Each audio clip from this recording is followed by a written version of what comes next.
Hey everybody, happy Sunday. Welcome into our third installment of our NFL divisional series. Today, I'll be looking at the AFC and NFC West divisions. Two very interesting divisions. We'll have our final installment of this series on Tuesday. We're having a podcast tomorrow recapping the weekend, start of college football, the U.S. Open, which has been very interesting with great players dropping out like flies. We'll also talk about the Tour Championship in golf, which is the final round today at East Lake in Atlanta, Georgia. So all that is forthcoming tomorrow. We'll also have our full NFL preview show, which will be on Thursday, just hours before the start of the new season, which is Thursday night in Kansas City, Baltimore. And we're talking about Kansas City today, which is a perfect transition because going into any season, there's storylines. Who can win? Who's actually a contender? Who's going to be the team that comes out of nowhere and does something that you don't expect? Well, the story going into this NFL season, really, if we're just being objective, you might not like this team, you might not like their quarterback, you might not like the fact that they talk about a certain pop star more than they talk about the team. At least for me, that gets on my nerves. But the story going into this NFL season are, can the Kansas City Chiefs win 3 Super Bowls in a row? Something that's never happened in the history of the NFL. Has not happened in the Super Bowl era. We hear about Tom Brady. Yes, he won 2 championships in a row. Yes, he's likely the greatest quarterback of all time. He never won 3 in a row. Belichick never won 3 in a row. The Chiefs are trying to do something that Patriots dynasty, 20 years of success, could never do. And if you look at the Chiefs, they might have a better team this year than they did last year. It starts with the 2 most important pieces of the puzzle, and that's having the best quarterback in the NFL at your disposal, which is Patrick Mahomes, and having Andy Reid, the best head coach in the NFL, in my opinion, at your disposal. Belichick is gone. Vrabel's not coaching. Pete Carroll. Sure, there's good coaches. I think John Harbaugh is a really good coach with the Baltimore Ravens. I think Sean McVay is a really good coach with the Rams, who we'll talk about later.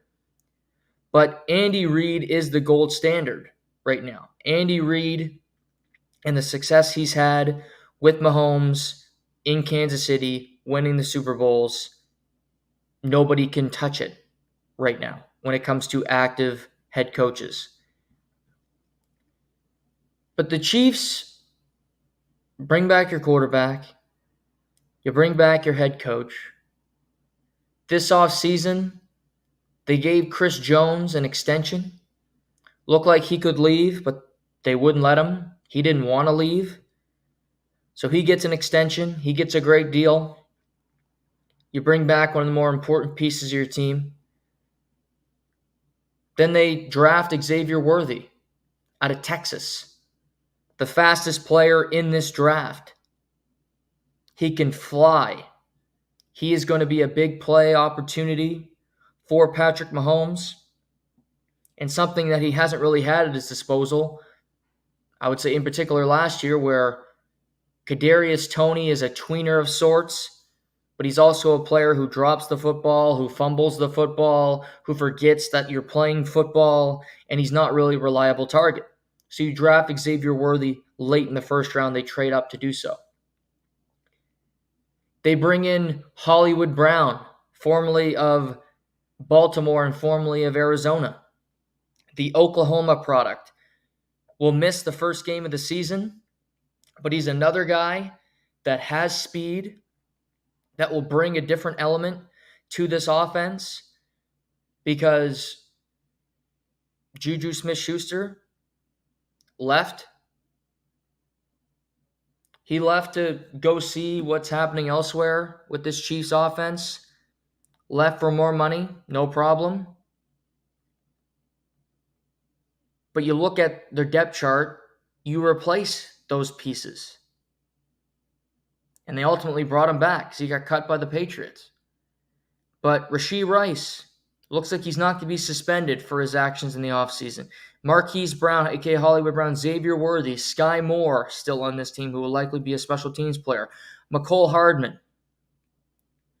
And of course, you still have Travis Kelce, who likely won't be as productive in the regular season as he has in past years just because of his age. But similar to a Rob Gronkowski, when the going gets tough, nobody is more reliable than Travis Kelce to Patrick Mahomes. Isaiah Pacheco returns, Clyde Edwards-Helaire, same running backs. You look, Joe Thuney at left guard, Creed Humphrey became the highest paid center in football this offseason, Trey Smith, and Jawan Taylor at right tackle. To me, the Chiefs' offense is better today than it was when they played in the Super Bowl. And by the way, they won the Super Bowl against the 49ers. It's a good group. A lot of upside. It needs some time to mesh. But it's going to take time with Xavier Worthy. It's going to take time with Hollywood Brown.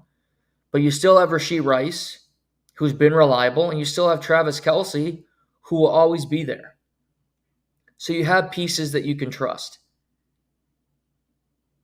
Now, on defense, they lose L'Jarius Sneed to Tennessee, who gets huge money to leave. Good on him. Good corner. They will miss him.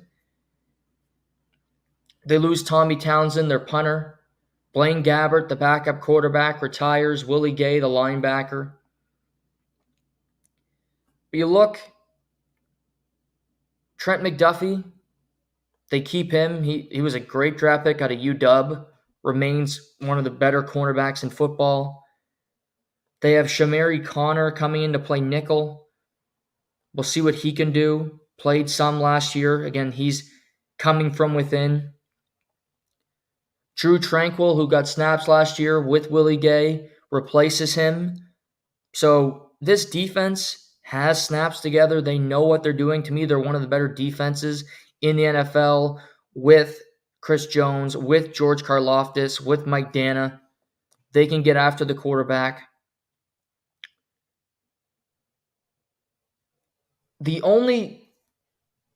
And here's another thing before I get to the negatives.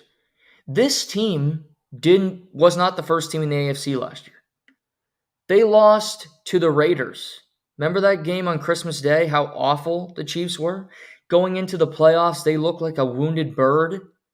They were the 4th seed in the AFC. They had to win 2 road playoff games just to get to the Super Bowl and then ultimately win there. So they weren't firing on all cylinders last year.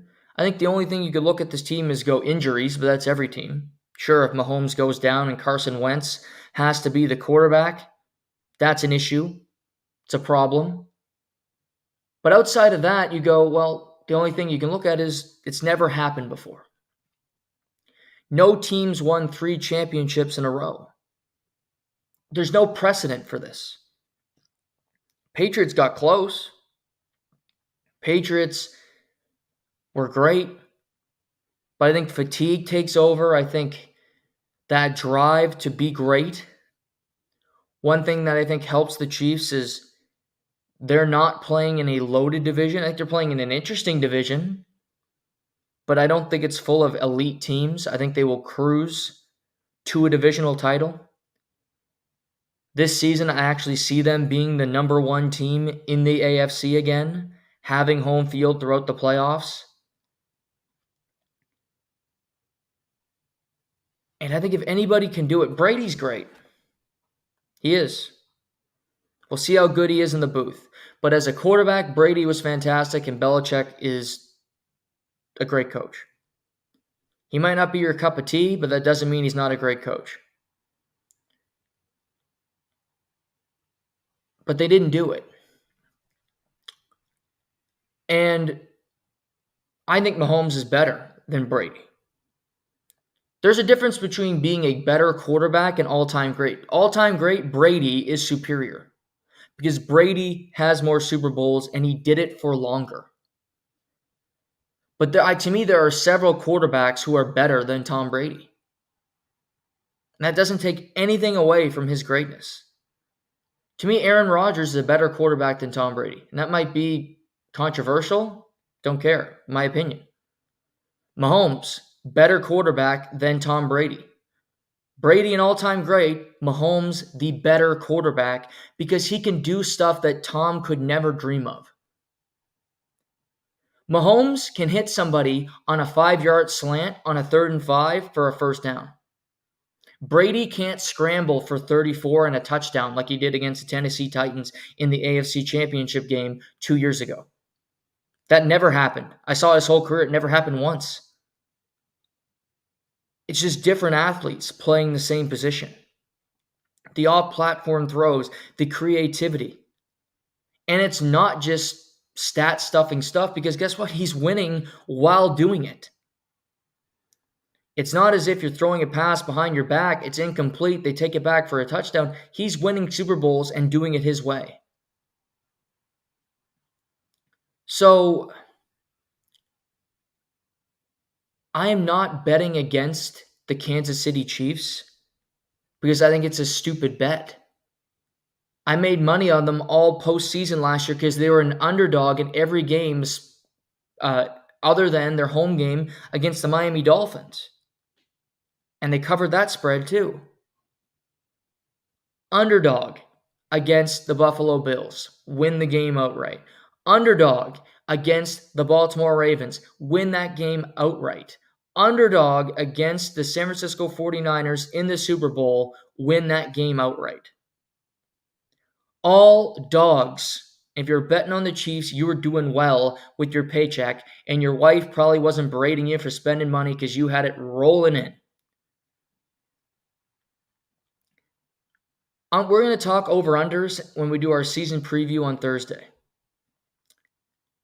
The Kansas City Chiefs, betting on them to go under, betting on them this year, to me is a scary proposition. Because I think they're better than they were last year. Just an overall better team. If we look at their schedule, it's tough. But it always is with Kansas City. When you're winning your division every year, you get to play a first-place schedule. That never seems to affect them. They open against the Ravens. Then they host the Bengals. 2 really tough games, but you get both of them at home. That's an advantage. Go to Atlanta, at the Chargers, which will be a Chiefs home game. Host the Saints, at the 49ers, coming off a bye week.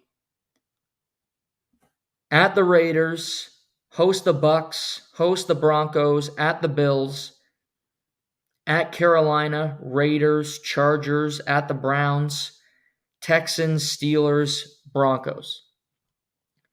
Not easy. Tough schedule.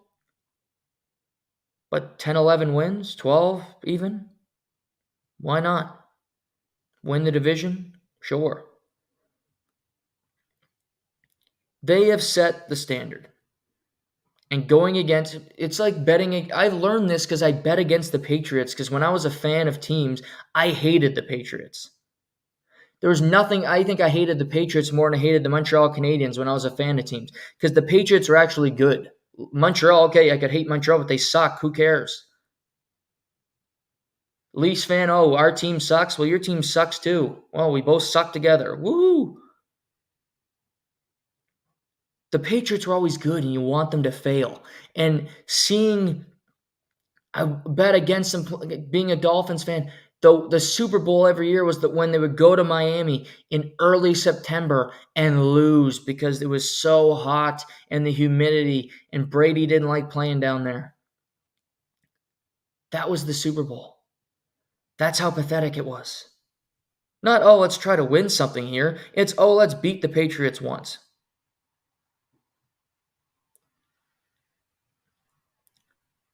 Betting against Kansas City, Stupid proposition. Not smart. Better team than they were last year. I firmly believe that. And I expect them to have another good season because they are that good. Let's move to Los Angeles. The Chargers have been a team that have been talked about forever.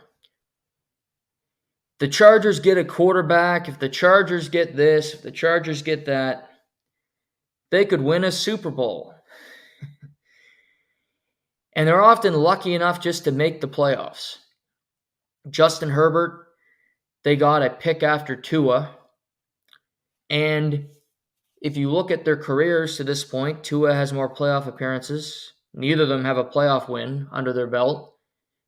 Neither of them have won a division title. But looking at passing yards, numbers, actually Tua has had a better career. So optimistic, Dolphins fans. But the Chargers had Brandon Staley. He was one of the biggest disasters at head coach in the NFL. Horrible with the media, don't know what he's doing, shouldn't be a head coach. And he was finally fired last year by the Chargers ownership. So you go through and go, who are we going to hire?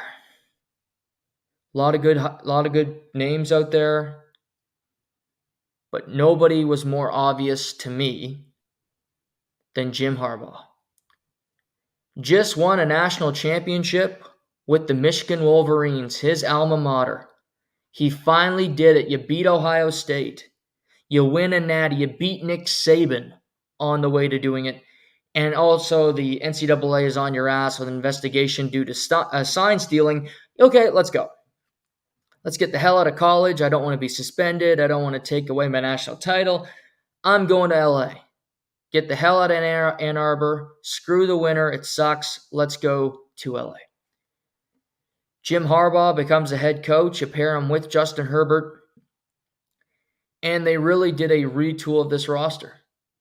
Keenan Allen, longtime Charger, Pro Bowler, one of the better receivers in franchise history, gets traded to the Bears to play with Caleb Williams. Mike Williams, we talked about him with the Jets. He gets cut. He ends up going to the Jets, always injured, lots of potential. We'll see what he can do this year. They had to trim down the roster because they were up against the cap, but they did end up making some changes. Hayden Hurst, tight end, comes over from Atlanta. They get Gus Edwards and J.K. Dobbins, both Baltimore running backs, are now in Los Angeles. Bradley Bozeman, the Baltimore offensive lineman, comes over. And a pair of draft picks, Joe Alt, they take 5th overall from Notre Dame, likely to be their tackle of the future, tackle for the next decade at an all-pro level, they're hoping. And they also draft Ladd McConkey at wide receiver, who won 2 national championships with the Georgia Bulldogs. So the Chargers were active, for sure, building a team in Jim Harbaugh's image. To me, this team is going to play a whole lot like his team at Michigan. They're going to run the football, they're going to play action, and they are going to physically beat you up. Gus Edwards, J.K. Dobbins, Kamani Vidal, Hassan Haskins, who we had at Michigan. Depth at running back, Justin Herbert can run the football when he wants to. Ladd McConkey, Quentin Johnson, the first rounder at TCU last year, who was a disaster. We'll see what he can do in year 2. Joshua Palmer, the Canadian, who I think might be the best of the bunch in this receiving corps. DJ Chark, formerly of Jacksonville and Carolina. And they also have Hayden Hurst and Will Dissly at tight end. It's skill position pieces that don't jump off the page. It's not, oh, you have a Devontae Adams. Oh, you got a Rashee Rice, you got a Travis Kelce. No, you might not know any of these players. But to me, it's more about the scheme. It's more about the way they play and if they buy in. This team, we've seen Justin Herbert air it out. We've seen Justin Herbert be Superman, and it doesn't work. J.J. McCarthy, who went in the first round of this past year's draft, you watch him at Michigan, you wouldn't really know if he's that great of a quarterback because he was never asked to do that much. And that was kind of held against him, including by me. Because I'd watch him and go, well, they run the football a ton. They turn the ball over short fields. How do I know if this guy's any good? I think he's got game. I think Justin Herbert's better than J.J. McCarthy. But I don't think he's at Mahomes' level. I don't think he's at Josh Allen's level. I don't think Aaron Rodgers, the elite of the elite, I don't think he's in that group. I think for a long time people put him there, but I don't think that was correct. He might not be a better quarterback than Tua, just purely passing and what is asked of the position. But he is talented. And I'm curious if he's going to buy, because he didn't play in the preseason because he had plantar fascia. If they're going to run the football and he's going to be the quarterback, but they're going to play a different style, how is he going to buy in? That's of interest to me. But also with Jim Harbaugh comes Jesse Minter, who was his defensive coordinator at Michigan. So on this defense, Joey Bosa stays, so does Khalil Mack, who had a great season last year. Joey Bosa can never stay healthy, unfortunately. Derwin James returns, Asante Samuel Jr. back at corner. I think this defense has potential. I don't know if it's an elite defense. If Khalil Mack can continue at his advanced age, he's not an old man, but he's 33 years old as a pass rusher. 2023, he had 17 sacks, 5 forced fumbles. Great season for a bad team.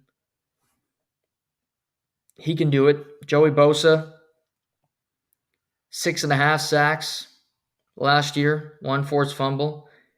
But for him, it's staying on the field. 2023 played 9 games, 2022, 5 games. He's good when he's on the field, but he's never on the field. And that's the issue. He's had injuries going back to the Ohio State when he sat out his junior season because he knew he was going to the NFL.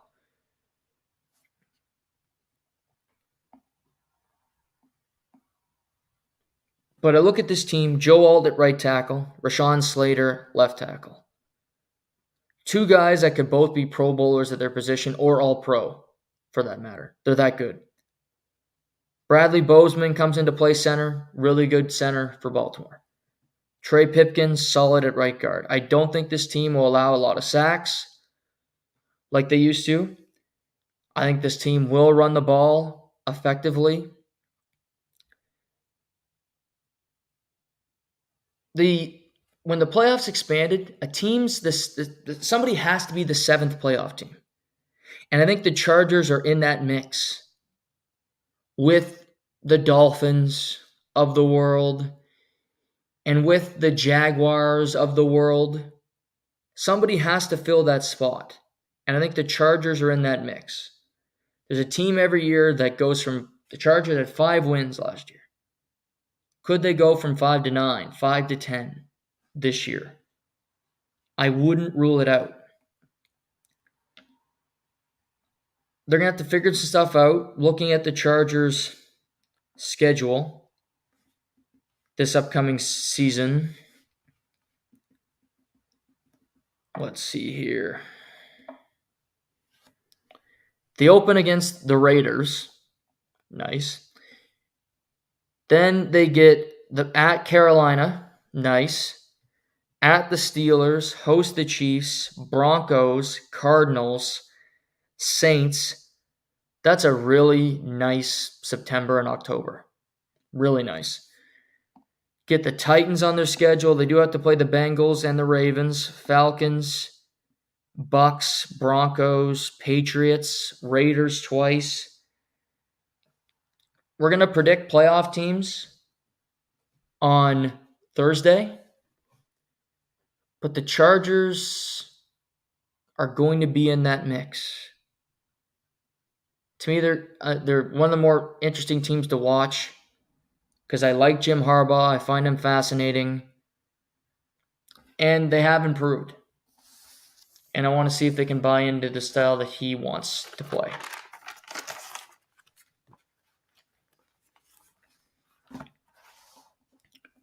Denver Broncos. Year 2 with Sean Payton as head coach. They move out Russell Wilson. He gets cut, then ends up signing with the Pittsburgh Steelers, and he will be their QB1. So Russ is gone, so you go, what are we going to do at quarterback?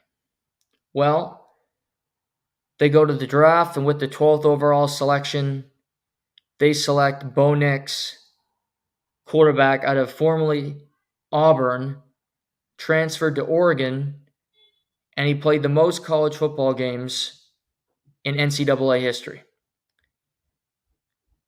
He is basically as experienced as anybody could be coming into the NFL. He's seen it all, played in 2 different conferences, was a Heisman. He was right in the mix for the Heisman last year. He had a really good season. And he becomes the quarterback with Jarrett Stidham backing him up. They also had Josh Reynolds, who's played with the Rams and played with the Lions. But it was a silent offseason when it comes to picking people up because they really didn't have the money to do it. But they lose Justin Simmons. They trade Jerry Jeudy to the Cleveland Browns. Lloyd Cushenberry from their offensive line leaves as well. This season, you have Cortland Sutton, Josh Reynolds, Marvin Mims Jr., Adam Trotman, Greg Dulich, I think are both solid tight ends who will be both have pretty decent catch ratios this year. This season's about the development of Bo Nix and having him ready to play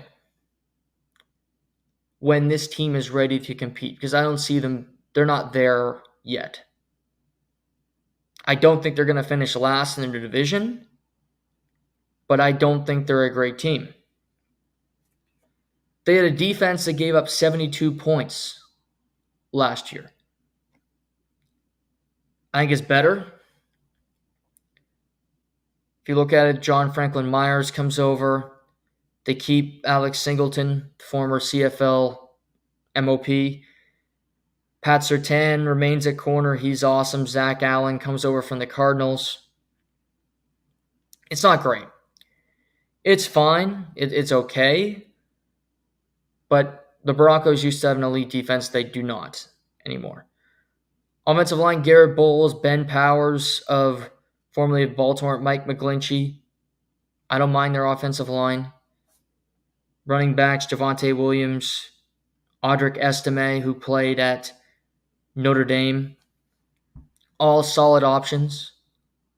All could have an impact, and I think they need to run the football. But I don't expect a quarterback in Bo Nix to come out and look flustered, to come out like he looks like he hasn't seen it before, because he's played a ton of football. If you're looking at his statistics, NCAA,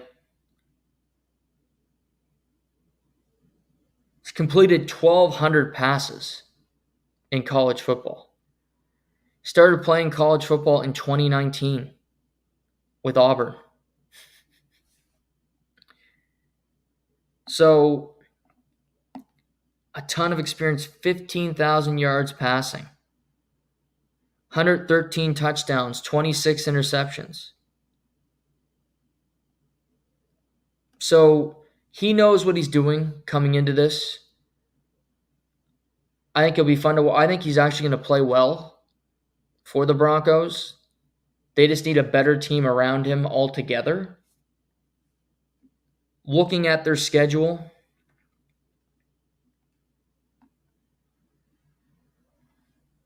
they open in Seattle. That's a tough place for a first game with the 12th man.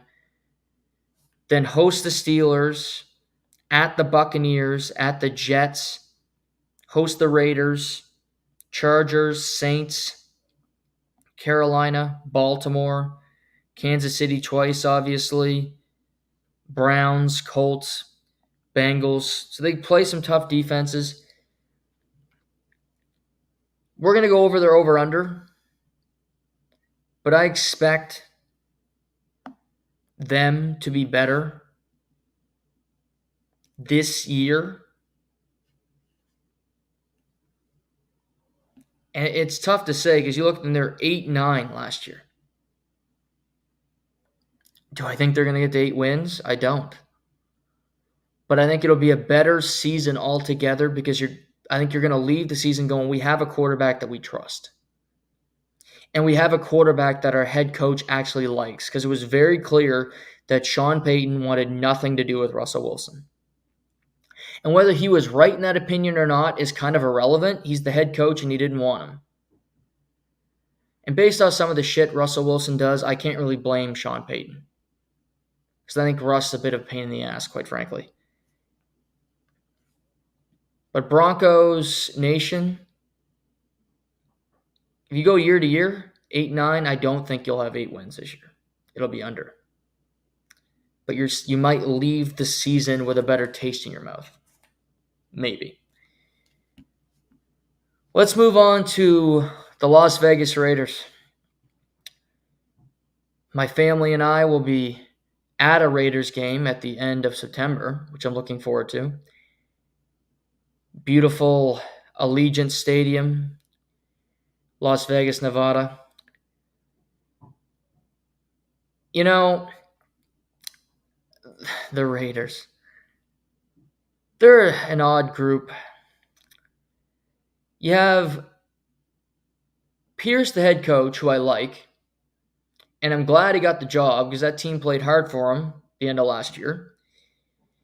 And we saw this happen where the Raiders went with a head coach that they shouldn't have went with. They should have went with their special teams coordinator years ago, and they ended up going with Josh McDaniels, paid him a bunch of money, and that was a complete and utter failure. So Antonio Pierce, head coach, and there was a quarterback competition in camp between Aiden O'Connell, 4th-round pick 2 years ago out of Purdue, the Spoilermakers, and Gardner Minshew, formerly of the Jags, and last year playing with the Indianapolis Colts. Gardner Minshew won the job, and he'll be their opening day starting quarterback. And alongside Gardner Minshew, the Raiders bring in Christian Wilkins, formerly of the Miami Dolphins, formerly of Clemson, gets $84 million guaranteed, big paycheck to go to Las Vegas. They bring in Harrison Bryant from the Cleveland Browns, good player. Alexander Mattinson, the running back. Cody Whitehair, center, formerly of the Bears. And probably the biggest addition, Brock Bowers, the unicorn tight end, formerly of the Georgia Bulldogs. Now you pair him with Michael Mayer, who is also a great tight end at Notre Dame. So it's an interesting offense. And they also lose porn star Jimmy Garoppolo, who we'll talk about later on in the podcast, and Josh Jacobs leaves for Green Bay. Now, this Raiders team, listening to podcasts and listening to different people, talking to friends who follow football, there's a multitude of different opinions on the Raiders. There are people I know, people I respect, who think the Raiders could be a playoff team, that believe the Raiders are a lot better than people are giving them credit for. You look, you go, Devontae Adams, stud. Jacoby Myers, great number 2, great catch radius. Trey Tucker, I like him too. Like, he's a gadget guy that will have a good season. Michael Mayer, Brock Bowers, love it. Defense, Max Crosby, my guy, Mad Max. Tatted up, scary, but he's also one of the best players in the NFL, period, and I think he's one of the nicer guys. Love him. With Christian Wilkins. Sheesh, pretty good little pass rush there. Jack Jones, Trayvon Moehrig. I mean, good Daniel Carlson, one of the better place kickers in football. That all sounds pretty good. But then I remember, well, Gardner Minshew's the quarterback. And if Gardner Minshew wasn't the quarterback, it would be Aiden O'Connell. And yes, he beat Patrick Mahomes head-to-head last year, but he threw 8 passes in that game. I cannot buy in on the Raiders because I don't love their quarterback situation. I don't believe the Raiders are going to have a good season. I don't think the Raiders are going to get anywhere close to the playoffs because I think the most important position is quarterback, and they lack at it. They have the worst quarterback in the division, regardless if it's Aiden O'Connell or if it's Gardner Minshew Jr. III. Bo Nix, better. Justin Herbert, better. Mahomes, am I even going to say it? Of course. Love Crosby. Love Wilkins. But Davante, we've heard all offseason, Davante Adams is frustrated about being in Vegas. He signed up to play with Derek Carr. Oh. And then Derek Carr was cut because he was making too much money and he was hurt and he's not that good anymore. It seems like a good decision because the Saints wish they could do the same. And then it was Jimmy Garoppolo brought in, porn star Jimmy. I love porn star Jimmy, friend of the show. But porn star Jimmy is not a number one. And he's injured constantly. And he couldn't play with Davante Adams for long periods of time. And now Davante goes, I was playing with Aaron Rodgers, and yeah, we weren't winning, but at least we got to the playoffs. At least we got close. Now I'm with these guys, and we can't sniff anything. We're not getting close to the playoffs. They also were 8-9 last year. No. Better than the Chargers, sure, 5-12. They won't be better than the Chargers this year. Raiders and Broncos are close. Skill position players, Raiders are better. But for some reason, I think Bo Nix is going to have a good season and play well. I don't think the Raiders are close to being a playoff team. I could see the Raiders trading Davante Adams at the trade deadline. I think there's going to be frustration with this team because there's a lot of good players in their prime, like Max Crosby, like Davante, who are going to go, what the hell are we doing here? Why haven't we gotten a quarterback that can actually play? Why didn't we draft one? We're stuck with 2 guys who are not starting quarterbacks in this league.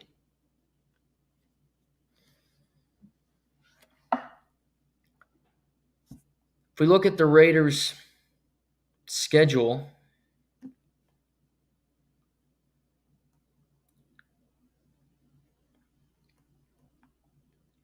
this coming season, open at the Chargers, at the Ravens, they play the Panthers, Browns, the game I'll be at, Broncos, Steelers, Rams, Chiefs, Bengals, Dolphins, Chiefs, Bucks, Jags, Saints. It's not a brutal schedule, but they're not a great team either. I expect this team to be a seller at the trade deadline. And I expect some teams around the NFL to get some better players because the Raiders just aren't that good. With a quarterback, this team would be dangerous. This team would be pretty good, quite frankly. Because that defense can be very good. But they're not threatening with Gardner Minshew. Gardner Minshew proved he took a good Colts team and he had a good season, but he didn't get them to the playoffs. They didn't win the division. he can only get you so far. And I expect both of these quarterbacks to play this year, which isn't great for the wide receiver room either because they won't love that.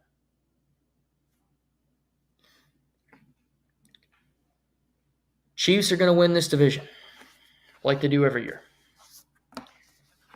They might have a little pushback, a little,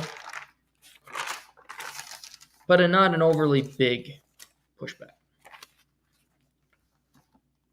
Because Chargers are good, not that level. Let's move to the NFC West.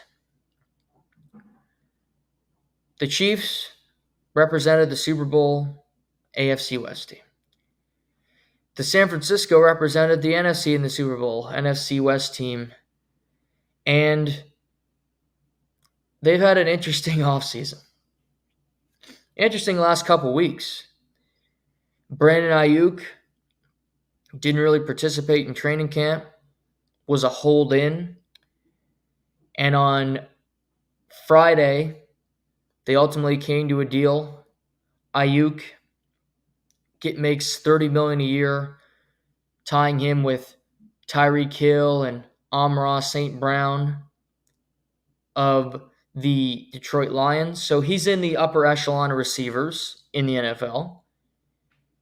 Not the Justin Jefferson, CeeDee Lamb level, which he shouldn't be because he's not there, but he is one of the better ones. But he also plays in a great system. But they have that resolved. But the more important of their players that they don't have signed up, Trent Williams has not been participating in training camp, remains a non-participant. And he said he will not play this year unless he gets some incentives, unless he gets some security added to his contract. Trent Williams is far more important to San Francisco than Brandon Ayuk. Trent Williams remains, you could argue, the best left tackle in football.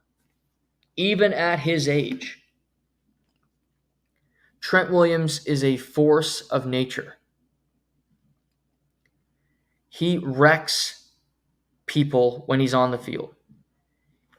And if you look at his deal, he signed a 6-year deal a while back.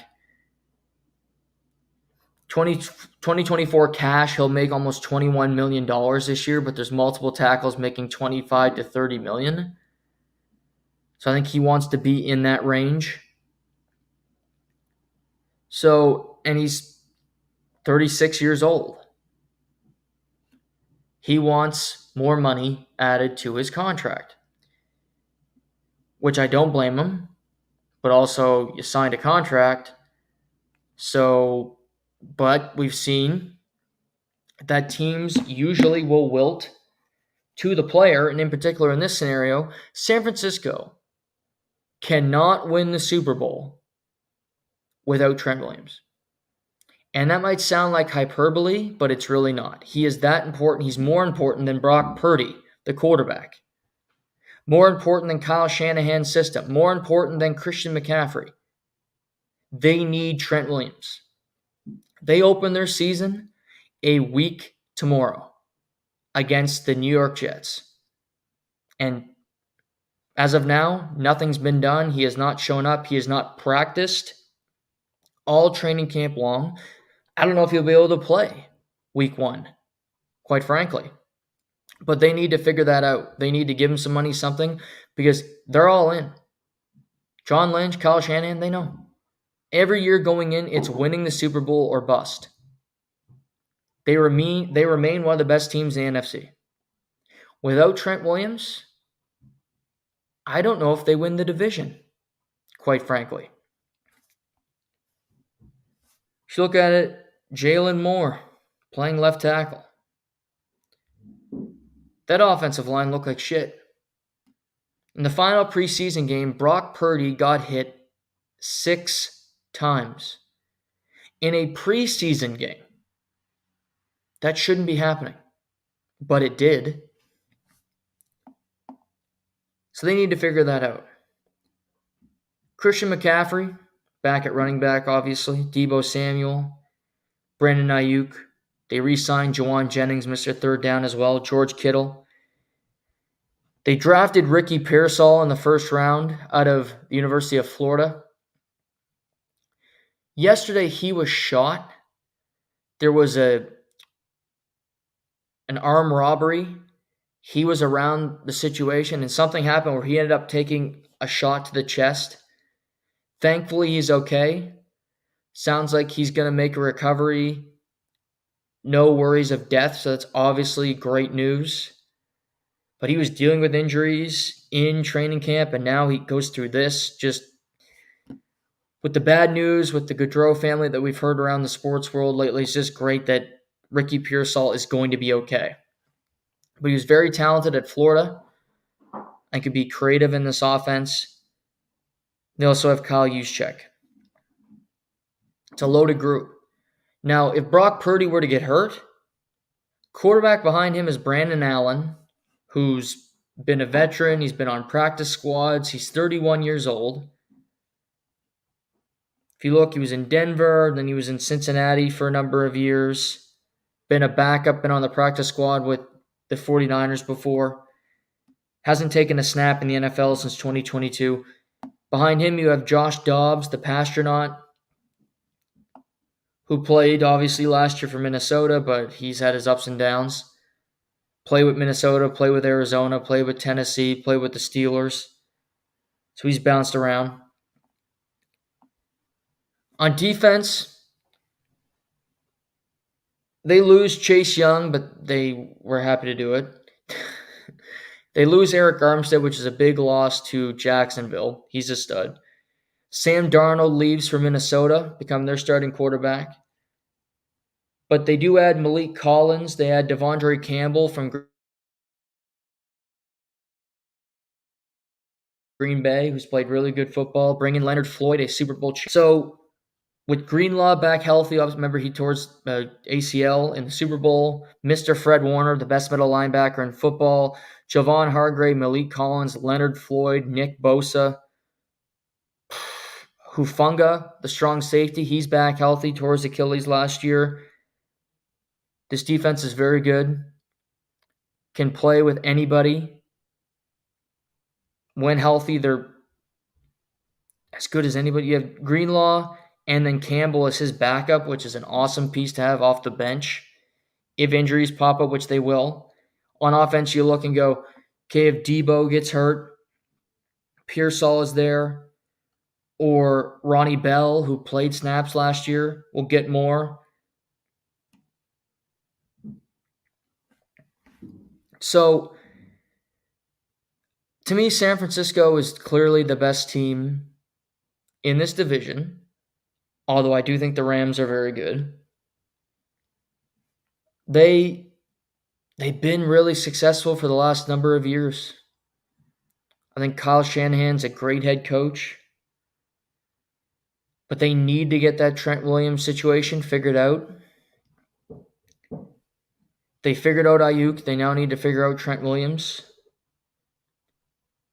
Because there's good teams in the NFC this year that are kind of flying under the radar, but they're tough teams, including a team in their own division, in the Rams. We'll talk about the NFC North. I think the NFC North has a bunch of teams that are very good. The Eagles should be solid. The Cowboys, people value them high. I don't, but people like them a lot. Their team is losing Armstead's big, but they're still very good. They still can compete with anybody. Brock Purdy, he's not Mahomes, but he doesn't have to be in this system with this head coach. He's smart. He doesn't make a whole lot of mistakes. He relies on his skill position players to help him. And they do. They create big plays. He just doesn't coach, and this team doesn't perform all that well in Super Bowl games. They've been to 2, and they lost both of them. 49ers open against the Jets, Monday Night Football, September 9th. They then go play Minnesota, Sam Darnold revenge game. At the Rams, home game. at the host the Patriots, host the Cardinals, at the Seahawks, host the Chiefs, the Buccaneers. They have the Packers this year. They go to Buffalo. They have the Bears, Dolphins, Lions towards the end of the year. They got a tough schedule, but they're a really good team too. They're kind of like They're kind of like Kansas City, where you go, yeah, very tough schedule, good teams that they have to play, but San Francisco is also a really good team. And if they can get home field, they're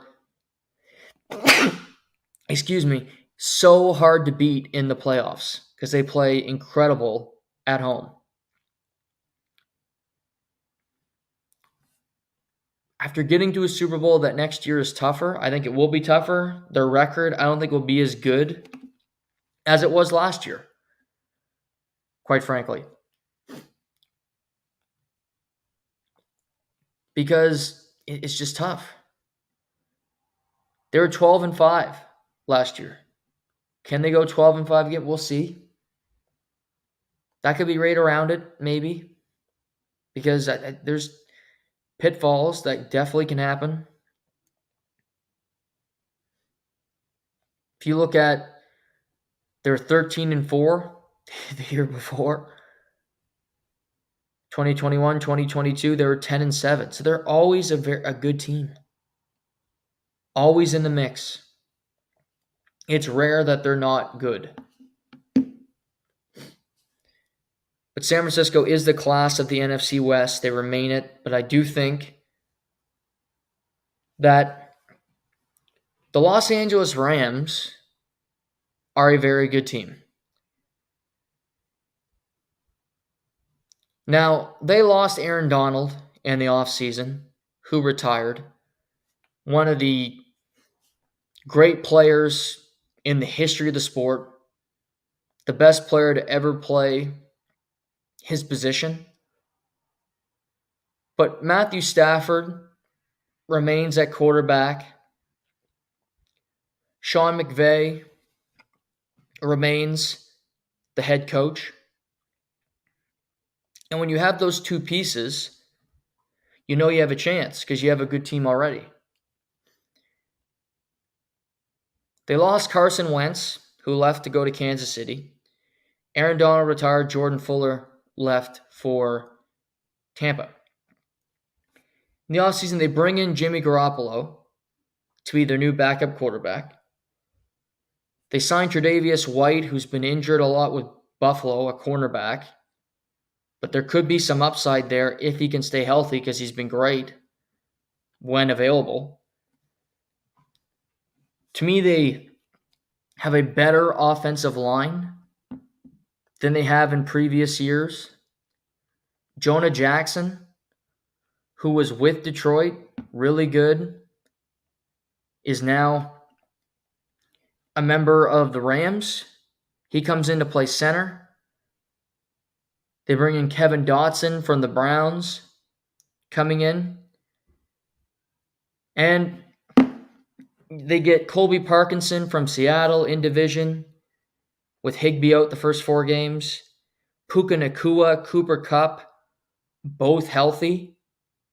That's a big deal. Kyron Williams, Blake Corum, Ronnie Rivers, a great running back room. Both guys really studs. Kyron Williams was awesome in his rookie year. I like the offense. Cooper Kupp's another guy where you go, yeah, remember when he won the Super Bowl? Yeah. He only had 737 yards receiving last year. And then he got hurt. Played 12 games. But to me, he's still got it. He's been talking, going, I'm healthy. I'm ready to be back. Him and Puka Nacua are dangerous together. Tutu Atwell ain't bad either. And the slot, who's a gadget guy who can do a number of different things. Now, you can't replace Aaron Donald. Can't be done. You look, they drafted Jared Verse out of Florida State. Good player. Tre'Davious White comes in, as I said. John Johnson. It's a young defense. And they also lost the defensive coordinator to Atlanta, who left to become the head coach. So you need a lot to go right, but I do expect the Rams to be competitive. I expect Matthew Stafford to play at a high level. Sean McVay to diagram plays for this defense to figure it out as the season goes on.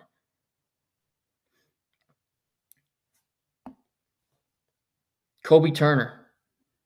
Can he become a star player in this defense? 9 sacks last year. I think he can go higher than that. Bobby Brown III, the nose tackle. Can you come up with more tackles this year? Can you be effective? Jared Verse, you're coming in. Going to play your first NFL game against the Detroit Lions on Sunday Night Football a week from tonight. Cameron Curl, been around the league.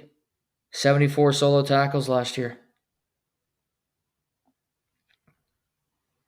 Play for Washington. Now you're a member of the Rams.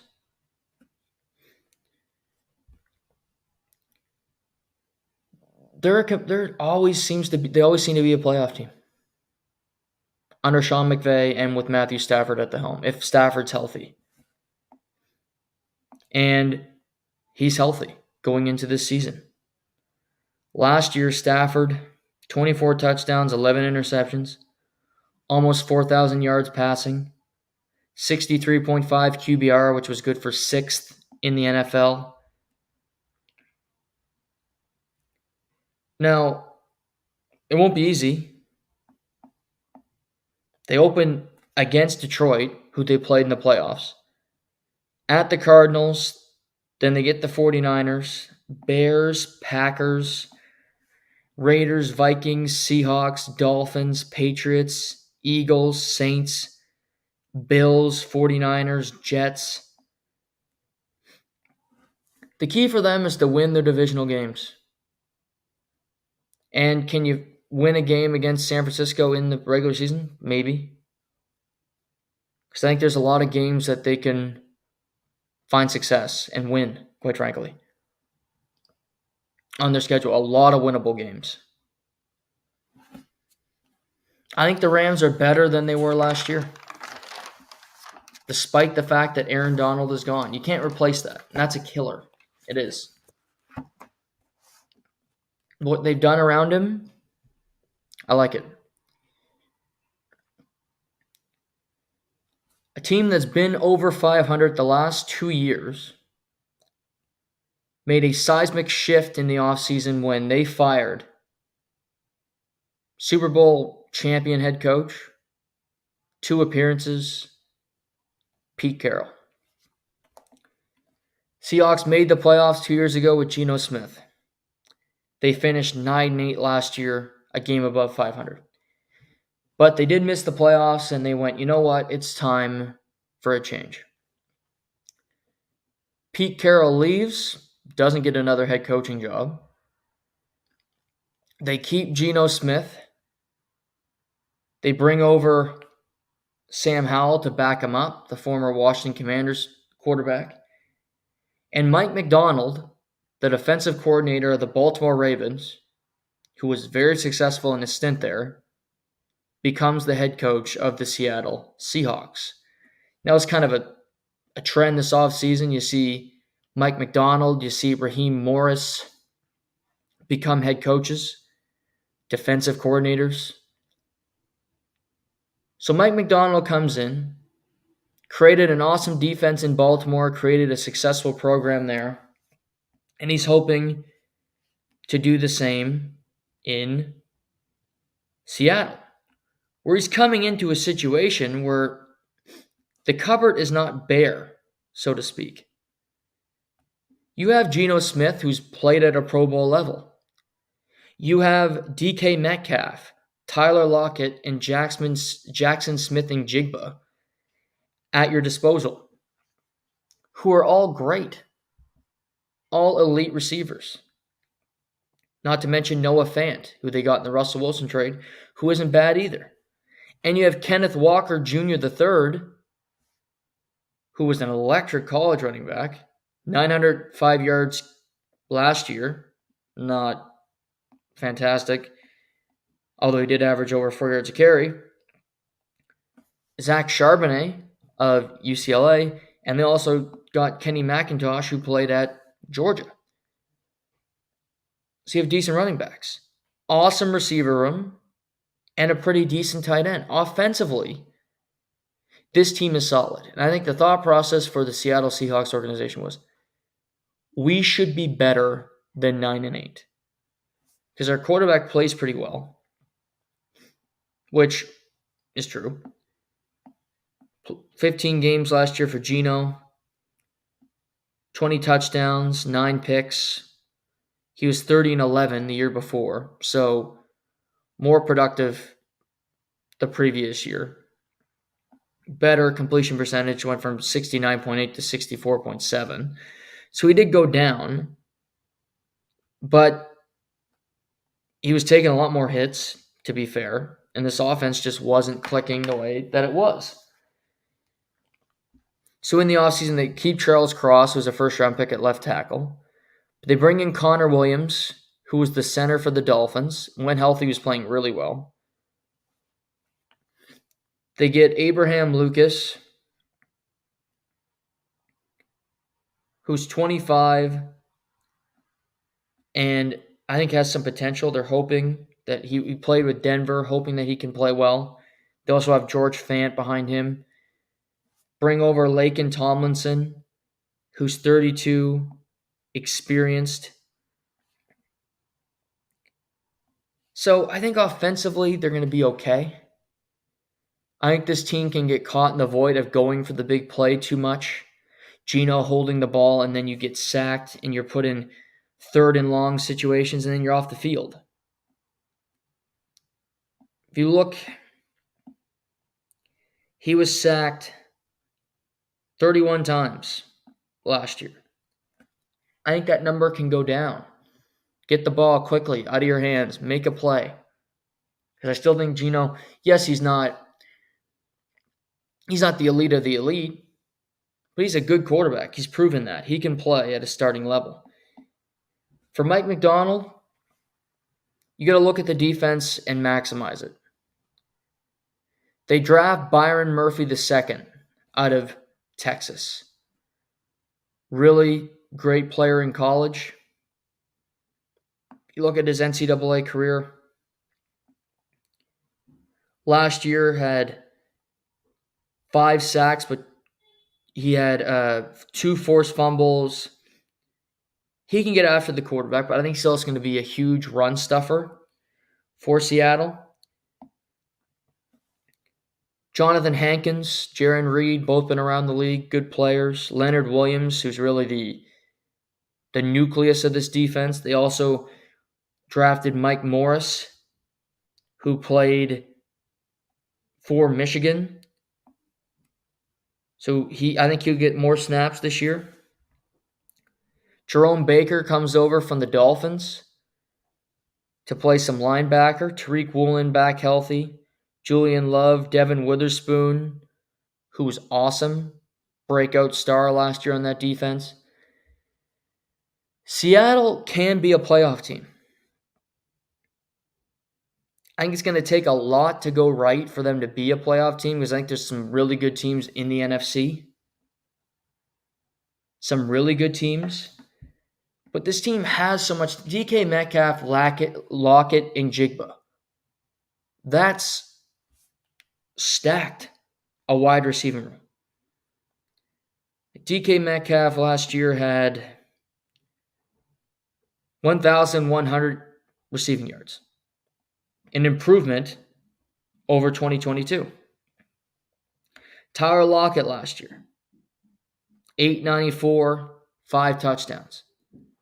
That he should be more touchdowns for him because he's a touchdown magnet and he's a great catching the ball down the field. But to even get close to 1,000, that's good. And you look at Njigba, rookie year, he finished 628, 4 touchdowns with 63 grabs.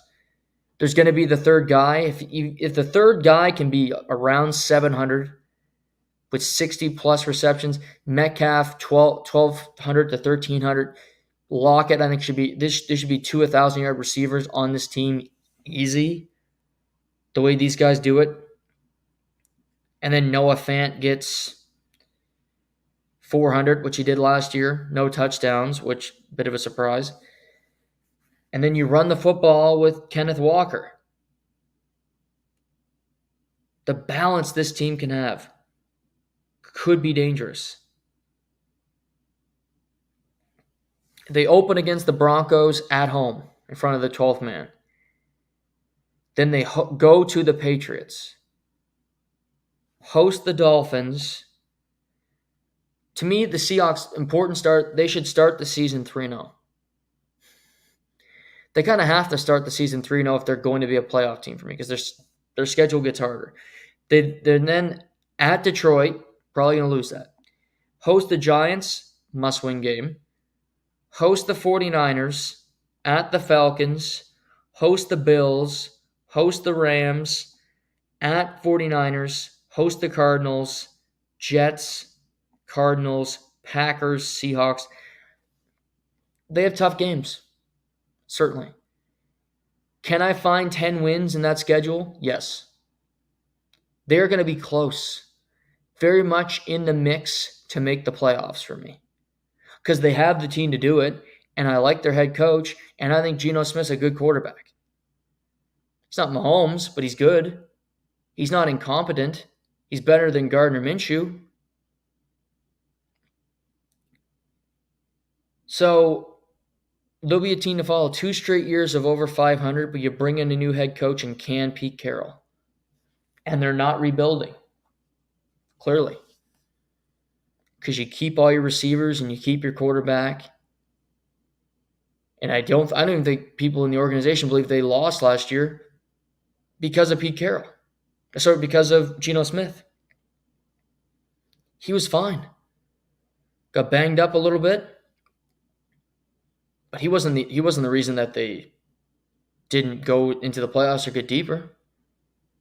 Their defense wasn't up to par. They got rid of a lot of it. Jordan Brooks, gone. Bobby Wagner, gone. Jamal Adams, gone. Quandre Diggs, gone. Pete Carroll, the de facto defensive coordinator, gone. So they're revamping the coaching staff while keeping the nucleus of their team, while keeping the important pieces.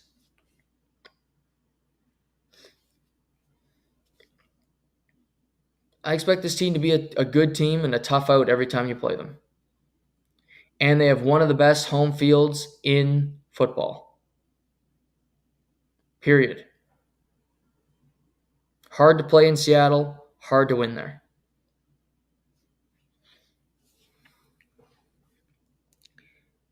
And we'll finish up with the Arizona Cardinals. Arizona. Kind of a team without a clear direction the last number of years. Second year for Jonathan Gannon as head coach. Kyler Murray back at quarterback after they signed an extension a number of years ago. We look around. James Conner remains the running back. I like him. They bring in Trey Benson from Florida State. Good running back. Their biggest addition of the offseason was Marvin Harrison Jr. Played at Ohio State. You might recognize the name. His father, Marvin Harrison Sr., won a Super Bowl with Peyton Manning with the Indianapolis Colts, had a really good NFL career. His son might be better than Senior. Playing at The Ohio State, 2022, 1,157 yards receiving, 12 touchdowns. 2023, 1,211 yards receiving, 18 yards per catch, 14 touchdowns. He was awesome. Played on some good Ohio State teams. Never won a national championship, but productive nonetheless. They take him in the first round, and he now becomes the emphasis of their offense. Greg Dortch, who's been good, remains. Zay Jones is on this team. He is suspended for the first number of games for sticking a needle in his ass. Michael Wilson. They also have Trey McBride at tight end, who, if you're playing fantasy and you want a late round tight end, I would take Trey McBride because I think he's going to have a big year. But you didn't hear it from me. But in the offseason, they bring in Jonah Williams of the Lions to play right tackle. Will Hernandez, Evan Brown, Paris Johnson Jr. is another first-round pick for them. I like Kyler Murray. I think he's fun to watch. I don't know if he's the best recipe for winning. You can look at him and go, that was fun, Kyler Murray. He ran around the field and he found a guy and he scrambled for 2 yards on 3rd and 6. Well, that means you punt the ball. Yeah, and that's kind of the rub when it comes to Kyler Murray. There's a lot of good, but then also some bad with him. Last year, he was injured, only played 8 games, 10 touchdowns, 5 interceptions. Not a great ratio. 2022, played 11 games, 14 touchdowns, 7 interceptions. Hasn't played a full season since 2020. Not a good sign. So, I think Kyler's good, but I think there's a lot of good quarterbacks in the NFL, quite frankly. And he has his problems. I think James Conner can be a wrecking ball at running back. He's led the NFL in touchdowns one year, had over 1,000 yards rushing last year. Impressive. 6th in the NFL, 7 touchdowns. But only played 13 games. Another guy who couldn't stay healthy. Had 15 touchdowns in 2021. 15 rushing touchdowns in 2021 for the same Cardinals. On defense, you look at it, Zaven Collins, good player. Mac Wilson, solid player. They bring in Sean Murphy-Bunting from Tennessee. He can play. Budda Baker remains there, the free safety.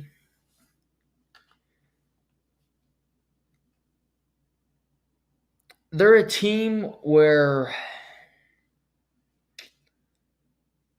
I expect them to finish last in this division. I expect them to be competitive, but not threatening. Open the season, Bills, Rams, Lions. Oof. I don't know if they win any of those games. Commanders, 49ers, Packers, Chargers, Dolphins, Bears, Jets, Seahawks. And that's a rough couple months. Jonathan Gannon, he was a good DC in Indy. Is he a good head coach? We don't really know. Because he's been coaching this weird team. For this year, I think you want to see Marvin Harrison Jr., how good he's going to be. I expect him to have over 1,000 yards this year, have a big season. Proved to everybody that he is a stud, one of the best in the league. But I don't expect this team to be that good. I don't expect this team to be a playoff team. I expect this team to finish last in the NFC West. And it wouldn't shock me if it's Kyler's last year with them, because I just think they can find a better solution out there, and they're not winning with him, and he's injured constantly. So eventually you wake up and go, is this guy helping us or hurting us? That's the AFC and NFC West preview. On Tuesday, we will do the AFC North and the NFC North to wrap up this series. We're doing a podcast tomorrow recapping the weekend. So all that is forthcoming with the NFL just right around the corner. We'll talk about some college football tomorrow. We'll talk about golf, tennis, amongst other things. Hope you guys all have a great rest of your Sunday. Thanks for tuning in. Thanks for the continued support as always. Until next time, I'm Noah Warren, and this is To The Point.